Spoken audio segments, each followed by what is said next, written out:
जनूबी कश्मीर के अनंतनाग के वेरीनाग इलाके के नौगाम में सिक्योरिटी फोर्सेस और मिलिटेंटों के बीच एनकाउंटर में एक मिलिटेंट को हलाक कर दिया गया है। मजीद 2 से 3 मिलिटेंटों के छिपे होने की खबर मिली थी।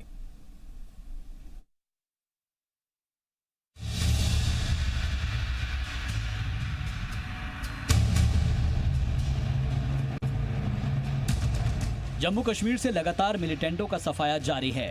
सिक्योरिटी फोर्सेस चुन चुनकर वादी से मिलिटेंटों का सफाया करने के मिशन पर लगी हुई है। जनूबी कश्मीर के वेरीनाग इलाके के नौगाम में सिक्योरिटी फोर्सेस और मिलिटेंटों के बीच एनकाउंटर में जैश ए मोहम्मद का एक मिलिटेंट मारा गया है। खबरों के मुताबिक सिक्योरिटी फोर्सेस को इलाके में 2 से 3 मिलिटेंटों के छिपे होने की खबर मिली थी। फिलहाल दीगर मिलिटेंटों की धरपकड़ के लिए तलाशी मुहिम जारी है। इलाके में फिलहाल इंटरनेट खिदमात को मुअत्तल कर दिया गया है। मिली जानकारी के मुताबिक जैश ए मोहम्मद के 2 से 3 मिलिटेंट अनंतनाग में वेरीनाग के पास नौगाम इलाके में छिपे हुए थे। इसका पता चलते ही तड़के फौज की 19 RR और रियासती पुलिस खुसूसी मुहिम दस्ते की मुश्तरका कार्रवाई चलाई जा रही है। जवानों को अपने ठिकाने की तरफ आते हुए देख मिलिटेंटों ने फायरिंग शुरू कर दी। हालांकि जवानों ने भी अपनी पोजीशन ली और जवाबी फायर किया। इसके बाद दोनों जानिब से गोलियों की बौछार शुरू हो गई। सिक्योरिटी फोर्सेस ने मिलिटेंटों को कई बार सरेंडर करने के लिए कहा, लेकिन उनकी तरफ से गोलीबारी जारी रही। तलाशी मुहिम के दौरान उन्हें वहां गोलियों से छलनी एक मिलिटेंट की लाश मिली है। साथ ही असलहा भी बरामद हुआ है। मारे गए मिलिटेंट की पहचान अनंतनाग में नौपुरा के रहने वाले इकबाल के तौर पर हुई है। मुताल्लिका अफसर ने बताया कि इकबाल के 2 और साथियों के वहीं कहीं छिपे होने के भी इम्कान हैं, जिसकी वजह से सिक्योरिटी फोर्सेस ने पूरे इलाके की घेराबंदी के बीच तलाशी मुहिम को जारी रखा है। ब्यूरो रिपोर्ट, जी सलाम। जनूबी कश्मीर के अनंतनाग जिले में शहीद हुए फौजी जवान को सुपुर्द खाक किया गया। जवान के जनाजे में मकामी लोगों का हुजूम उमड़ पड़ा। ये जवान घर ईद का जश्न मनाने के लिए आया था, पर दहशतगर्दों ने उसे गोली मारकर उसके शहीद कर दिया। फौज ने इस बहादुर जान को खराज अकीदत भी पेश किया। एक रिपोर्ट आपको दिखाते हैं।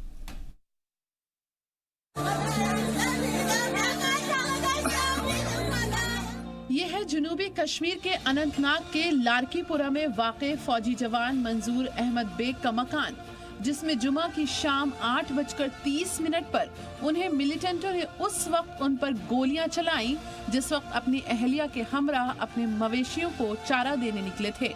हालांकि मंजूर उन हमलावरों से पहले भिड़ गए थे और एक की राइफल तक छीनने में कामयाब हो गए थे, पर इसी बीच तीसरे मिलिटेंट ने, जो कि बाहर रखवाली करने बैठा था, उन पर हमला कर दिया।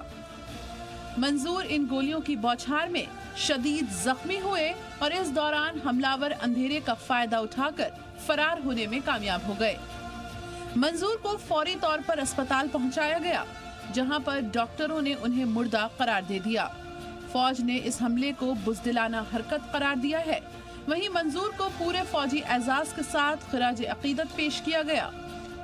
दूसरी जानिब मकामी लोगों की कसीर तादाद ने मंजूर के जनाजे में शिरकत की, उनकी रूह को सुकून मिलने के लिए दुआ की। मंजूर के लवाहिकीन में 3 मासूम बच्चे और अहलिया शामिल हैं। फौजी जवान के इस तरह कत्ल से पूरे इलाके में जहां मातम पसरा हुआ है, वहीं अब उसके घर के सामने बड़े चैलेंजेस भी खड़े हो गए हैं और अब उसके रिश्तेदार और मकामी लोग मंजूर के इस मुतासिरा कुनबे की मदद की फरियाद कर रहे हैं। 5-10-15 साल से हो गए उसको आर्मी में, पता नहीं कौन आया, किसने किया, ये दिलदोज वाक़ा हो गए। मंजूर के लवाहिकीन समेत पड़ोसियों के मुताबिक वो बहुत ही शरीफ और बड़ों की इज्जत करने वाला शख्स था और उनको उसकी कमी बार बार खलती रहेगी। हम चाहते गवर्नमेंट से अपील करते हैं कि इसका कुछ सहारे की अपील करते हैं, उसकी कुछ रोजगार, उसके बच्चों की रोजगारी का जिम्मेवारी ले वो। हम गवर्नर साहब से भी अपील करते हैं कि ये बेचारा बेसहारा है। ईद पर छुट्टी मनाने आए जवान मंजूर अहमद बेग शहीद हो चुके हैं और उनके घर पर मातम का माहौल छाया हुआ है। घर पर 3 छोटे बच्चे अपने वालिद को याद करते हैं और पापा कहकर उन्हें पुकार रहे हैं, तलाश करते हैं, लेकिन आज उनकी फरियाद सुनने वाला कोई नहीं है। ब्यूरो रिपोर्ट, जी मीडिया। हिंद पाक बॉर्डर पर तैनात बीएसएफ जवानों को आजकल शदीद गर्मी का भी सामना करना पड़ रहा है। इस गर्मी ने नौजवानों को बेचैन कर दिया है। मुल्क की सलामती और तहफ्फुज़ के लिए सरहदों पर तैनात जवानों को परेशानियों का सामना करना पड़ रहा है, लेकिन वो खुशी महसूस कर रहे हैं कि उनकी वजह से लोगों को आराम मिल रहा है। दिन में दर्जा हरारत 45 डिग्री के भी पार पहुंच जाता है। इस दौरान भी जवान भरी यूनिफॉर्म पहने हुए और हैवी बुलेट प्रूफ जैकेट पहने हुए गश्त करते हुए नजर आते हैं। एक जवान ने कहा कि खुशी है कि हमारी बदौलत मुल्क के लोग आराम से सो रहे हैं। बॉर्डर पे सर देश की रक्षा करने के लिए हमारी ड्यूटी है यहाँ पे, चाहे कोई भी मौसम हो। हम तो हर मौसम में यहाँ पे तैनात रहते हैं, चाहे कितनी भी गर्मी हो, सर्दी हो, कुछ भी हो। हम माउंट के अंदर से रह के अपनी ड्यूटी पूरी करते हैं।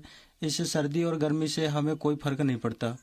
गर्मी तो है सर काफ़ी ज़्यादा, बट हम देश की सुरक्षा का मोटिवेशन के लिए हम काफ़ी 24/7 इस बॉर्डर में तैनात रहते हैं। और भी हमारा सारे जवान हैं, सारे जो इस बॉर्डर में अंदर निगरानी रखे हुए हैं, जो काउंटर पार्ट की तरफ। और इसके अलावा हम गर्मी के लिए चलते प्रिकॉशन लिए है कि हम लिक्विड फूड्स ज़्यादा सेवन करते हैं। सर अभी हमारी यात्रा तो शुरू हो गया, तो उसी के चलते हमारा पेट्रोलिंग का अभी ज़्यादा पेट्रोलिंग शुरू होने लग गया, क्योंकि पाकिस्तान की तरफ से घुसपैठ होने का चांसेस बहुत ज़्यादा है इस यात्रा पे, क्योंकि इस यात्रा पे कोई दिक्कत कराने का चांसेस ज़्यादा है, इसलिए हमको पेट्रोलिंग का भेजा गया है। तो महसूस तो है, लेकिन हमने उसके लिए बंदोबस्त हमारे पास, हम पानी नींबू पानी, ठंडा पानी ऐसे लेके आते रहे, ग्लूकोज वगैरह। कहीं हम पेट्रोलिंग निकलते थे, नींबू पानी वगैरह साथ लेके घूमता है।